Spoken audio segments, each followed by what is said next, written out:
Mix herb cheese omelette ಇವತ್ತಿನ special. Welcome to Rishi's world. ಒಂದು ಬೌಲಿಗೆ ಒಂದು 4 ಎಗ್ ತೊಗೊಂಡು ಅರ್ಧ ಟೀ ಸ್ಪೂನ್ ಆಗುವಷ್ಟು ಕರಿಮೆಣಸಿನ ಪುಡಿ, ಅರ್ಧ ಟೀ ಸ್ಪೂನ್ ಆಗುವಷ್ಟು ಉಪ್ಪು, ಒಂದು ಸ್ವಲ್ಪ ಅರಿಶಿನ ಹಾಕಿ ಚೆನ್ನಾಗಿ ಬೀಟ್ ಮಾಡಿಕೊಂಡು ಅದಕ್ಕೆ ಒಂದು ಸಣ್ಣಗೆ ಹೆಚ್ಕೊಂಡಿದ್ದ ಅರ್ಧ ಈರುಳ್ಳಿ, ಸಣ್ಣ ಹೆಚ್ಕೊಂಡಿರೋಂಥ ಅರ್ಧ ಟೊಮೆಟೊ, ಸ್ವಲ್ಪ ಕರಿಬೇವು, ಕೊತ್ತಂಬರಿ, 2 ಹಸಿಮೆಣಸಿನ್ಕಾಯಿ ಹಾಕಿ ಚೆನ್ನಾಗಿ ಬೀಟ್ ಮಾಡ್ಕೋಬೇಕು. ಈಗ 1 ಟೇಬಲ್ ಸ್ಪೂನ್ ಆಗೋಷ್ಟು ಬಟರ್ ತಗೊಂಡು ಅದನ್ನು ಈ ರೀತಿ ಪ್ಯಾನಿಗೆ ಚೆನ್ನಾಗಿ ಹಚ್ಕೋಬೇಕು. ಬಟರ್ ಮೆಲ್ಟ್ ಆದಮೇಲೆ ಬೀಟ್ ಮಾಡಿರೋಂಥ ಎಗ್ನ ಇದಕ್ಕೆ ಹಾಕಬೇಕು.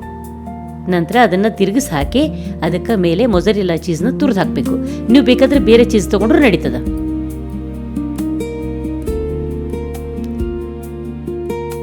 ಕಾಲು ಟೀ ಸ್ಪೂನ್ ಆಗೋಷ್ಟು ಮಿಕ್ಸ್ ಹರ್ಬ್, 1/4 ಟೀ ಸ್ಪೂನ್ ಆಗೋಷ್ಟು ಒರಿಗ್ಯಾನೋ, 1/4 ಟೀ ಸ್ಪೂನ್ ಆಗೋಷ್ಟು ಚಿಲ್ಲಿ ಫ್ಲೇಕ್ಸ್ ಮೇಲೆ ಚೀಸ್ ಹಾಕಿ ಒಂದು 2 ನಿಮಿಷ ಮುಚ್ಚಿಟ್ರೆ ಬಿಸಿ ಬಿಸಿ ಚೀಸ್ ಆಮ್ಲೆಟ್ ರೆಡಿ.